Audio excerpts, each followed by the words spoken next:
The Environmental Protection Agency says it is collaborating with the Ghana Maritime Authority to set up a marine mammal monitoring system to help minimize the beaching of whales on the country's coast. There have been several incidents of whales being washed ashore as a result of what the EPA says are both natural and human interventions, such as crude oil exploration activities offshore and the deliberate killing of these mammals. The agency says the system, when it becomes operational, will evolve guidelines for mariners on the high seas.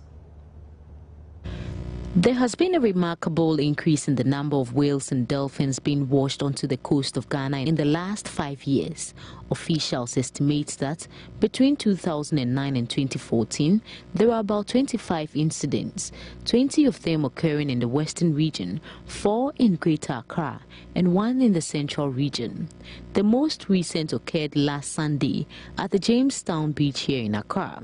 The entanglement by nets, either abandoned nets or active nets, ship strikes. We've had increase in maritime traffic within our waters in recent years. Air guns used during oil exploration. The agency has very strict procedures, requirements to ensure that the exploratory activities do not adversely affect the whales. There are some of the small mammals, marine mammals, that are deliberately killed as baits for sharks. Other one is to collaborate with the Ghana Maritime Authority to set up a marine mammal monitoring system that will monitor, cite and report locations of marine mammals to shippers so that the vessels can avoid locations where there are high density of these animals. He also mentioned that the EPA is going to implement the recommendations made by the committee constituted by the agency to investigate the incidents of dying whales and dolphins on the beaches. Enforce the fisheries regulations. The fisheries law prohibits the catching of these animals in the nets. So when the regulations are enforced, then we are likely to reduce the risk factors. The other causes of death, the other direct human activities that can lead to death have not been regulated.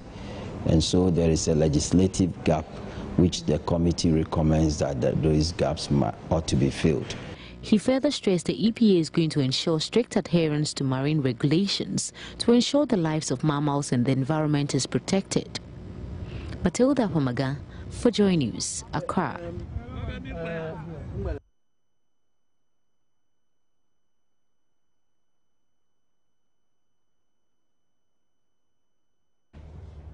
Acting Chair of the Public Accounts Committee, Robert Safo-Mensah, cited an amount of 21 million Ghana cedis as misappropriated by the District Assembly's Common Fund by the various municipal, metropolitan and district assemblies in the 3 northern regions due to a breach in the laid-down financial management laws. Acting Chair of PAC says the MMDAs in the 3 northern regions mostly sidestepped laid-down financial management laws in the application of the District Assembly's Common Fund. Hashmin Mohammed has more. So your inability as an assembly to notify controller that he owes money, grounds for payment of that, are you aware it's against the financial agreement? It certainly is. What I will write straight to the bank to stop it. But this is going to happen before some of us got there. So that is why we are proceeding with all this. But you see, it is very. Your duty is to protect the little coins the people of Ghana put into every endeavor. Municipal and district assemblies from the Upper West and Upper East regions appeared before the committee's first sitting. They included Wa Municipal, Wa East and West, Sisala East and West, Laura and Jirapa, among others. The committee cited an amount of 21 million Ghana cedis as misappropriated from the District Assembly Common Fund by MMDAs for the 3 northern regions. Acting chairman of the committee, Robert Safo-Mensah, was not happy about the trend, saying it breaches the laid down financial management laws. What we have realized is that many of the issues or concerns raised by the Auditor General are similar in all the assemblies. The issues border on cash irregularities, tax irregularities, contract irregularities, procurement irregularities. And in reading the Auditor General's report, especially his transmittal letter to Parliament, one sees clearly the frustration of the Auditor General because of the recurrence of many of these issues. Many of the issues we are looking at today were looked at last year in the previous report. And what is of greater concern is the lack of commitment on the part of the managers of the public funds at the assembly level so far as the issues raised by the Auditor General is concerned. Northern Regional Minister Haji Mohammed Limuna Muniru asked MMDAs who are appearing before the Public Accounts Committee to see it as an important national exercise. PAC would also be examining Auditor General's financial report of the District Assembly's Common Fund and other statutory funds for the years 2010, 2011 and 2012.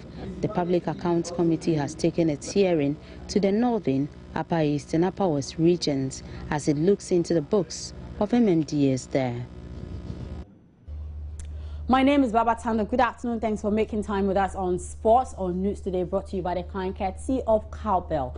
Now, Egyptian Premier League giants Zamalek are considering offering a bumper deal to former Ghana coach Kwesi Appiah, according to reports in the Ghanaian media.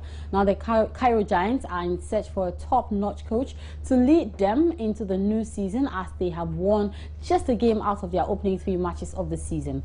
According to reports carried by Asempa FM, a Ghanaian radio station, and a sister station of Joy News, Zamalek could offer the 56-year-old a $30,000 deal. Kwesi Appiah is ready to return to the touchline less than a month after facing the axe from the Ghana Football Association last month. According to reports, Zamalek are still weighing their options and will officially open talks with Kwesi Appiah once they are satisfied with his curriculum vitae.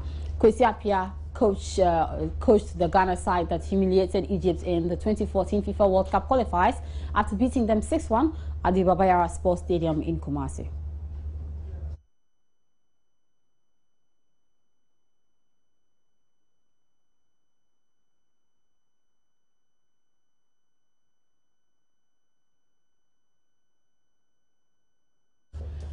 Now, we're going to go straight to the Accra Sports Stadium, the media center of the Accra Sports Stadium, where the Commission of Inquiry into Ghana's shambolic performance at the Brazil 2014 FIFA World Cup is ongoing.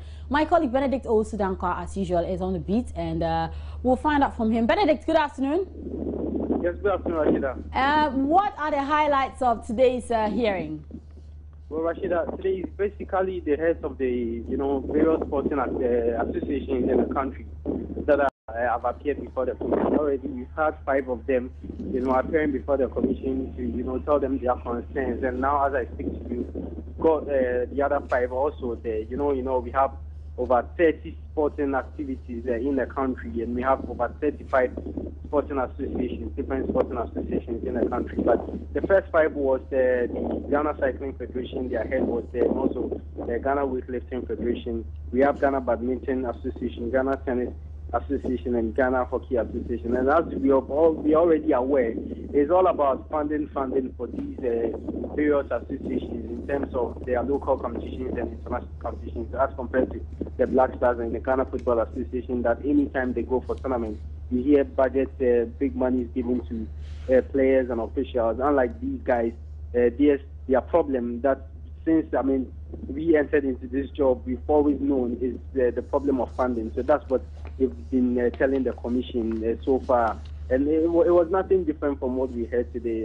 The Ghana Cycling Federation boss, that's Mohammed Samin, re-echoed that about funding being their major problem. Beninu Mensah, Ghana Weightlifting, also stated the same thing, same as Leslie who is the Ghana Badminton Association head. But one interesting thing that came out was Richard Afukabi. He happens to be the president, the chairman of the Ghana Hockey Association. You know, we've bidded to host the 2017 Africa Cup of Nations, but for him, he thinks that bidding for that tournament is so unnecessary. Rather, we should have gone into bid for the All Africa game that will be in 2019. So basically, that's what's been happening here. But as I speak to you now, we've got 5 other heads of the various sporting activities asking questions.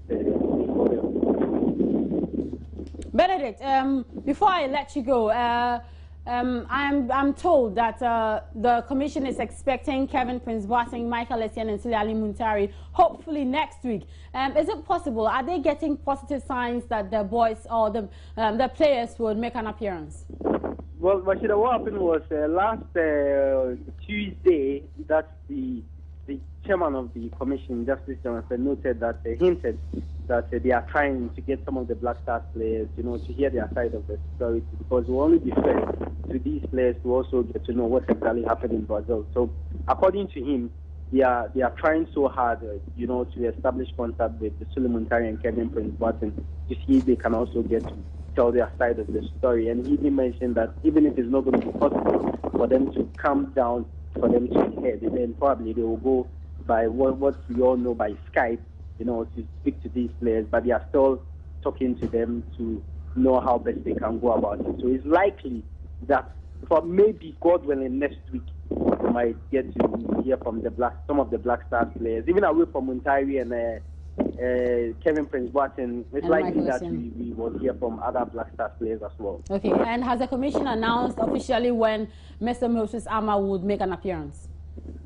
Well, Moses Ama was supposed to have appeared before the commission. That was on Tuesday. But he sent a letter to the commissioners that he won't be able to honor that invitation because of some engagements he had in BBNE and also the Black Stars, game against Guinea in Casablanca. He happens to be one of the Black Stars Management Committee members, so he left for Morocco and that he will not be around. But he told the commissioners that he will be available from, God willing, October 11th. So anytime from October 11th, he will be available to, appear before the commission. But as to whether the day he's coming, I don't know.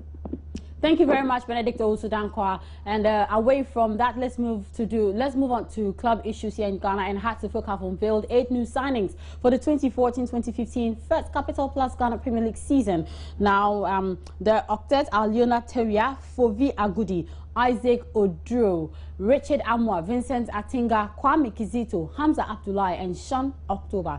The Hearts-of-Oak team also unveiled its new managing director, Gerald Ancraft, who, with Togbe Afede speaking highly about, that's the managing director, Gerald Ancraft, and Togbe Afede has been speaking highly about him.